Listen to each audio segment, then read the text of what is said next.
आदरणीय सभी सम्मानीय वरिष्ठ सांसदगण, सबसे पहले मैं आदरणीय सभापति जी को आपको इस सदन की तरफ से और पूरे देश की तरफ से बहुत बहुत बधाई देता हूं।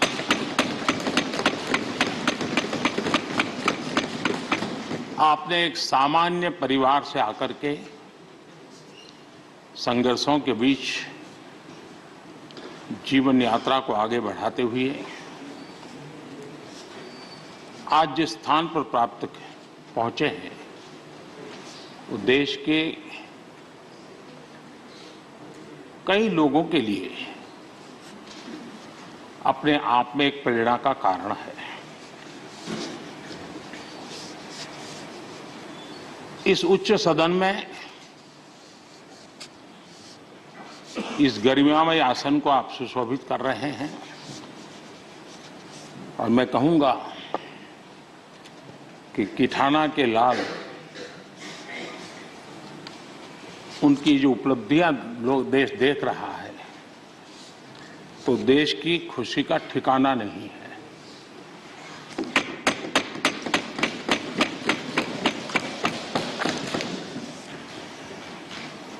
आदरणीय सभापति जी, ये सुखद अवसर है कि आज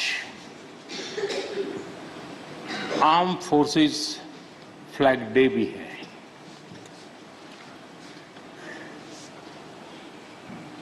आदरणीय सभापति जी, आप तो झुंझुनू से आते हैं।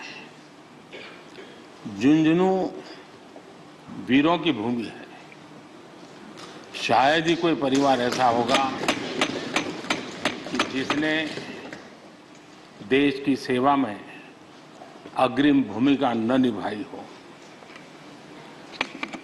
और ये भी सोने में सुहागा है कि आप स्वयं भी सैनिक स्कूल के विद्यार्थी रहे हैं। तो किसान के पुत्र और सैनिक स्कूल के विद्यार्थी के रूप में मैं देखता हूं कि आप में किसान और जवान दोनों समाहित हैं।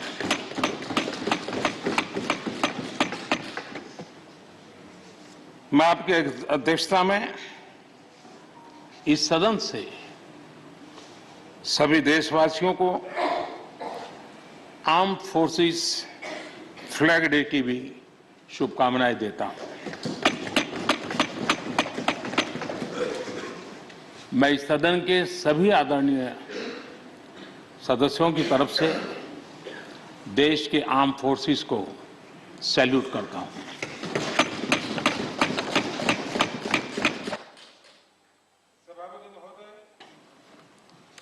आज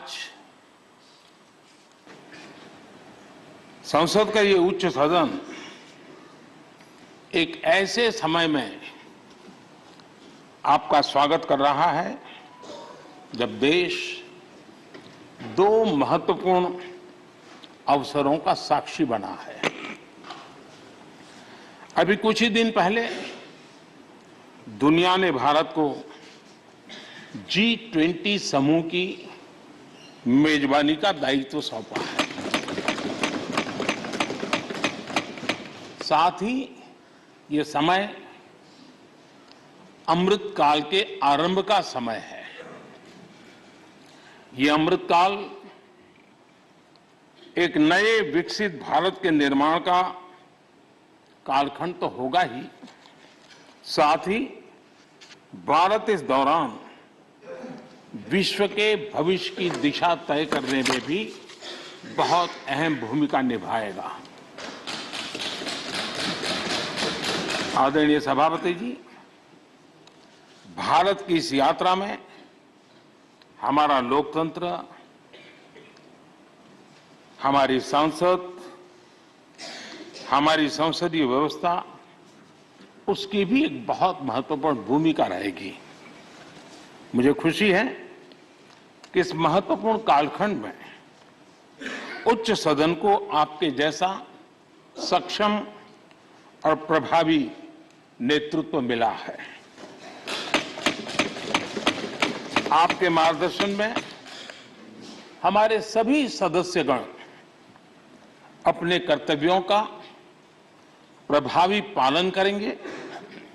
ये सदन देश के संकल्पों को पूरा करने का प्रभावी मंच बनेगा।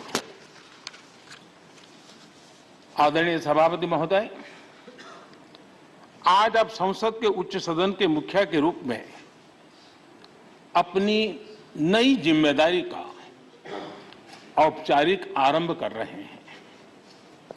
इस उच्च सदन के कंधों पर भी जो जिम्मेदारी है, उसका भी सबसे पहला सरोकार देश के सबसे निचले पायदान पर खड़े सामान्य मानवीय के हितों से ही जुड़ा है। इस कालखंड में देश अपने इस दायित्व को समझ रहा है और उसका पूरा जिम्मेदारी से पालन कर रहा है। आज पहली बार महामहिम राष्ट्रपति श्रीमती द्रौपदी मुर्मू के रूप में देश की गौरवशाली आदिवासी विरासत हमारा मार्गदर्शन कर रही है। इसके पहले भी श्री रामनाथ कोविंद जी ऐसे ही वंचित समाज से निकलकर देश के सर्वोच्च पद पर पहुंचे थे और अब एक किसान के बेटे के रूप में आप भी करोड़ों देशवासियों की, गांव, गरीब और किसान की ऊर्जा का प्रतिनिधित्व कर रहे हैं। आदरणीय सभापति जी, आपका जीवन इस बात का प्रमाण है कि सिद्धि सिर्फ साधनों से नहीं, साधना से मिलती है। आपने वो समय भी देखा है जब आप कई किलोमीटर पैदल चलकर स्कूल जाते थे। गांव, गरीब, किसान के लिए आपने जो किया वो सामाजिक जीवन में रहे हर व्यक्ति के लिए एक उदाहरण है। आदरणीय सभापति जी, आपके पास सीनियर एडवोकेट के रूप में 3 दशक से ज्यादा का अनुभव है। मैं विश्वास से कह सकता हूं कि इस सदन में आप कोर्ट की कमी महसूस नहीं करेंगे।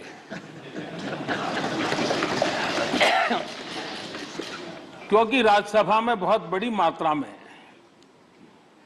वो लोग ज्यादा हैं जो आपको सुप्रीम कोर्ट में मिला करते थे और इसलिए वो मूड और मिजाज भी आपको यहां पर जरूर अदालत की याद दिलाता रहेगा। आपने विधायक से लेकर सांसद, केंद्रीय मंत्री, गवर्नर तक की भूमिका में भी काम किया है। इन सभी भूमिकाओं में जो एक बात कॉमन रही वो है देश के विकास और लोकतांत्रिक मूल्यों के लिए आपकी निष्ठा। निश्चित तौर पर आपके अनुभव देश और लोकतंत्र के लिए बहुत ही महत्वपूर्ण है। आदरणीय सभापति जी, आप राजनीति में रहकर भी दलगत सीमाओं से ऊपर उठकर सबको साथ जोड़कर काम करते रहे हैं।